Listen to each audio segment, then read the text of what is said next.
আসলে অঞ্জনা আপুর সাথে আমার অনেক স্মৃতি আছে এবং অঞ্জনা আপু মারা যাওয়ার আগে আমাদের লাস্ট একটা জন্মদিনের পার্টিতে আমরা সবাই একসাথে হই, সেটা হলো আমাদের মুক্তি আপুর জন্মদিনে। সো আমার সাথে অঞ্জনা আপুর প্রত্যেকটা প্রোগ্রামে দেখা হতো এবং আমাদের পারিবারিক একটা সম্পর্ক ছিল। আর অঞ্জনা আপু বেসিক্যালি খুব ভালো মনের মানুষ, সবার সাথে খুব সুন্দরভাবে ভালোভাবে মিশতে পারতো। আর তার মৃত্যুটা আমাদের সবাইকে অনেক কষ্ট দিয়েছে। শাকিব খানকে শাকিব খানের শূন্য স্থান পূরণ করার মতো কেউ আসবে না। রাজ্জাক আঙ্কেলের শূন্য স্থান পূরণ করার মতো যেমন কেউ আসেনি, সেরকম শাকিব খানকেও পূরণ করার জন্য কেউ আসবে না। কারণ কি একটা সময় সালমান শাহ ছিলেন, মান্না সালমান, ছিলেন। আপনার কাছে আমার প্রশ্ন, সালমান শাহ পূরণ কি শাকিব খান করতে পেরেছেন? না। শাকিব খান মারা গেলে কি শাকিব খানের জন্য কোনো ভক্ত মারা যাবে? কিন্তু আপনাকে চলচ্চিত্রটা তো আমি ধরে প্রশ্ন রেখেছে। করছি, শাকিব খান মারা গেলে শাকিব খানকে সবাই ভালোবাসে, শাকিব খানের অনেক ফ্যান, কিন্তু শাকিব খান মারা গেলে শাকিব খানের জন্য কিন্তু কেউ, কোনো ভক্ত আমার কাছে মনে হয় মরে যাবে না, সুইসাইড করবে না। কিন্তু সালমান শাহ, সে একমাত্র হিরো বাংলাদেশের যে কিনা মরার পর আরো অনেকেই সুইসাইড করেছে।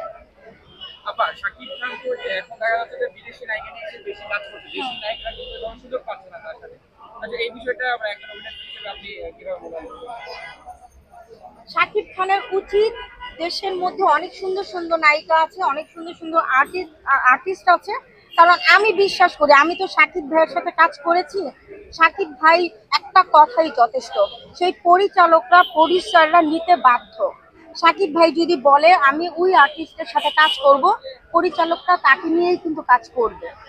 তো শাকিব খানের উচিত বিদেশির পিছনে না ঘুরে আমাদের দেশীয় দেশীয় থেকে ভালো ভালো শিল্পী তৈরি করা। কারণ শাকিব খান চাইলেই শিল্পী তৈরি করতে পারবে। তাহলে কি আপনি বলতে চাচ্ছেন যে শাকিব ভাইয়ের নির্দেশে কি হচ্ছে, মানে বাইরের আর্টিস্ট নিয়ে কাজ করছে? অবশ্যই, এটা হয়তো বা আপনারা অনেকেই জানেন না। আমি কাজ করেছি, আমি মিডিয়ার ভিতরের অনেক কিছুই আমি জানি।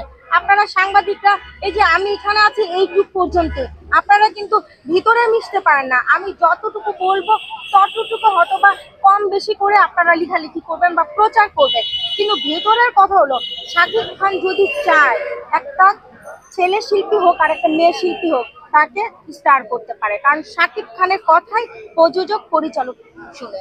কিন্তু কিছুক্ষণ আগে কিন্তু প্রযোজক পরিচালকের কথা কিন্তু শাকিব খান শুনে না, শাকিব খানের কথাই শুনে। আপনি বললেন যে শাকিব খানের এতে কোনো দোষ নাই, না, পরিচালক আমি বলছি শাকিব খানের জায়গার কথা বলছি, যে শাকিব খানের জায়গায় অন্য কেউ আসবে না, তার জায়গায় সে ইয়ে করবে। শাকিব খান শাকিব খান, সালমান শাহ সালমান শাহ। ওকে।